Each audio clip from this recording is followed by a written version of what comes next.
So he actually denies there is any such thing as evil. I was flying out of a country where I sat next to a woman who rescues women and children from abuse. I won't name the country, but she told me, she was a Dutch lady. I said, were you successful? She said, I saw the worst thing I saw last night. She said, in this area of city called Snake Alley, men come at night, they consume a concoction of snake's blood and hard liquor. It ravages the mind, and then whatever they want, they are given. She said, I rescued an 18-month-old baby girl from the arms of this man who was sexually plundering her, because that's what he wanted under the influence of snake's blood and hard liquor. Mr. Dawkins, is that evil?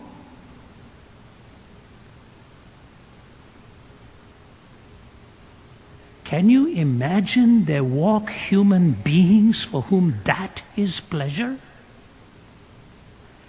Is this the ravaging of just the brain or the ravaging of the soul? Dawkins says, no, we're dancing to our DNA. Is that what he was doing? It's easy to come up and say, God is dead, God doesn't exist. How then do you make any moral pronouncements of any kind? Alan Dershowitz, Harvard. I don't know if that's good, but I have to say there's such a thing as evil. What? Day before yesterday's USA Today. An article advertised on the front page and then in the book section of a recent psychiatric study that is actually saying evil is real. Evil is real. And then they bring all the gurus to try and counter the point. There's no moral law. There's no rational way. And if just in case you think I'm making this up, listen to the most brilliant, prolific Canadian atheistic philosopher, Kai Nielsen.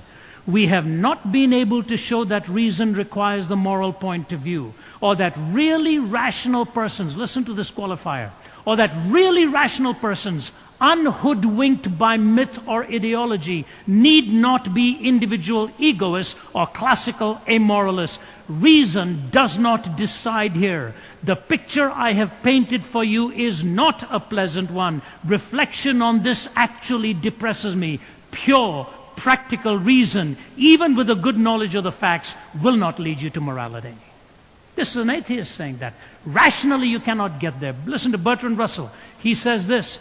He says, I cannot live as though ethical values were simply a matter of personal taste. And he says, I do not know the solution to this. And so, to deny the existence of God is to take you out of the realm of moral postulates. Secondly, it takes you out of the realm of meaning. You have no absolute way of positing meaning anymore. What meaning actually means. Listen, for example, to Stephen Jay Gould of Harvard, the late Stephen Jay Gould, I should say, of the paleontologist, well known in his stridency. Here's what he says. We are here because one odd group of fishes had a peculiar fin anatomy that could transform into legs for terrestrial creatures. We are here because comets struck the earth and wiped out dinosaurs, thereby giving mammals a chance not otherwise available. So thank your lucky stars. Because the earth never froze entirely during an ice age, because a small and tenuous species arising in Africa 250,000 years ago has managed so far to survive by hook and by crook. We may yearn for a higher answer, but believe me, none exists. These explanations, though superficially troubling, if not terrifying, is ultimately liberating and exhilarating. Do you feel exhilarated? We cannot read the meaning of life passively in the facts of nature. We must construct these ourselves from our own wisdom and ethical sense. There is simply no other way. That's why the rock musician says, knowledge is a deadly friend when no one sets the rules. The fate of all mankind, I see, is in the hands of fools. Confusion will be my epitaph as I crawl a cracked and broken path. If we make it, we can all sit back and laugh, but I'm afraid tomorrow I'll be crying. No moral law, no meaning. And lastly, of the atheist, amongst many other things, there's no hope. There's really no hope. Do you know how much this world longs for hope? Let me give you an incredible illustration of this. I was in Lebanon a few weeks ago, and my traveling associate, Philip, was with me. He was having breakfast with some Iraqis.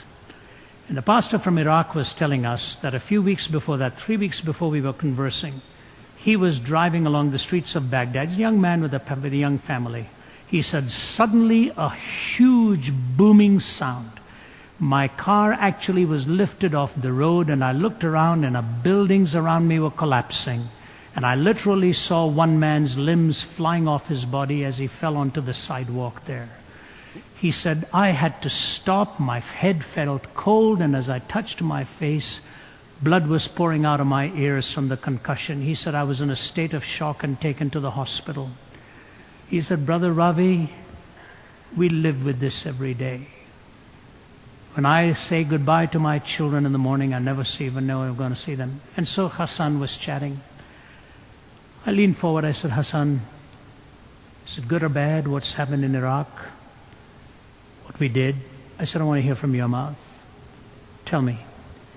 He said, before America came to our help, we were living with a lot of pain, everyday pain. After America's come to help us, we still live with a lot of pain, but now we have pain with some hope.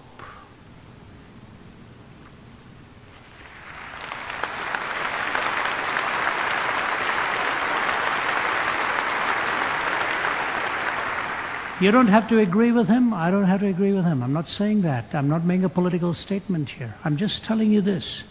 A man who just had his car and life nearly blown up is looking you in the eye and saying, we could not live without hope. Today's story in the Houston Chronicle, an 11-year-old boy who for 1 year has fought for custody of his baby sister, who was described as nothing more than fetus Holloway, stillborn, 30-some weeks or something like that, pregnant, I forget how it was. Stillborn. The mother is in drug rehab. Father cannot be found. This 11-year-old boy goes to the medical authorities and asks for the body of his sister. For 1 year he fought it, and he got the little body back. He takes 3 of his cousins and conducts the funeral with some stuffed animals and some flowers and a pink blanket. He lost his dad when he was 1 year old, he says. He says, now my sister Rachel, who had no name in the morgue, he's given her the name Rachel. He said, now my sister Rachel and my daddy are in heaven together. The Houston Chronicle writer says, very rarely in life can you use the word greatness, but I looked into the eyes of this 11-year-old boy and I was looking at greatness. Hope. The atheist got nothing to give to you. You die, it's nothing more than a physical compilation of atoms that had no prevision of what it was forming. And so you denounce God, you end up with no moral law, no meaning, and no hope. All right. What does that do about the existence of God then?